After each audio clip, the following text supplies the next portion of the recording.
السلام عليكم ورحمة الله وبركاته. الحمد لله والصلاة والسلام على أشرف رسول الله وعلى آله وأصحابه الفائزين بالله أما بعد. عن أم سلمة رضي الله عنها قالت: كنت عند رسول الله صلى الله عليه وسلم وعنده ميمونة رضي الله عنها، فأقبل ابن أم مكتوم رضي الله عنه، وذلك بعد أن أمرنا بالحجاب. فقال النبي صلى الله عليه وسلم: احتجبا منه.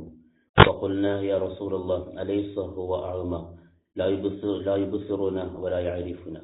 فقال النبي صلى الله عليه وسلم: أفعمياوان أنتما ألستما تبصرانه؟ رواه أبو داود والترمذي.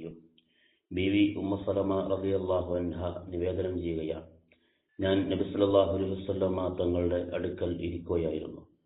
അടുക്കലുണ്ടായിരുന്നു. ആ സമയത്ത് അവിടുത്തെ മറ്റൊരു പത്നി ബീവി മൈമുന റളിയല്ലാഹു അൻഹ കൂടെയുണ്ട്.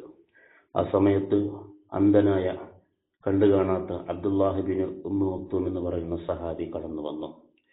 ആ സംഭവം ഞങ്ങളോട് പുരുഷന്മാരിൽ നിന്നും മറവാലിക്കാൻ അള്ളാഹുവിന്റെ കൽപ്പന വന്നതിന് ശേഷമായിരുന്നു.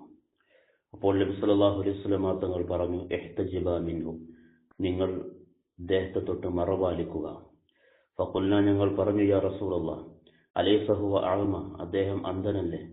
ലാ യുബ്സിറുന വലാ യഅരിഫുന, അദ്ദേഹത്തിന് ഞങ്ങളെ കാണാൻ കഴിയുന്നില്ല, ഞങ്ങളെ അറിയുന്നുമില്ല, പിന്നെ എന്തിന് ഞങ്ങൾ മറവാലിക്കണം? ഫഖാല നബി സല്ലല്ലാഹു അലൈഹി വസല്ലം, അപ്പോൾ നബി സല്ലല്ലാഹു അലൈഹി വസല്ലം തങ്ങൾ ചോദിച്ചു: അഫ അംയാവാനി അൻതുമ, നിങ്ങൾ രണ്ടുപേരും അന്ധന്മാരാണോ? അലസ്തുമാ തുബ്സിറാനിഹി, നിങ്ങൾ അവരെ അദ്ദേഹത്തെ കാണുന്നില്ലേ? അപ്പോൾ പുരുഷൻ സ്ത്രീയെ കാണുന്നതും അന്യ പുരുഷന്മാരെ കാണുന്നതും രണ്ടും വിലക്കപ്പെട്ടത് തന്നെയാണ് എന്നീ ഹദീസിലൂടെ മുസ്ലിം തങ്ങൾ പഠിപ്പിക്കുന്നു. തഖബ്ബലല്ലാഹ്.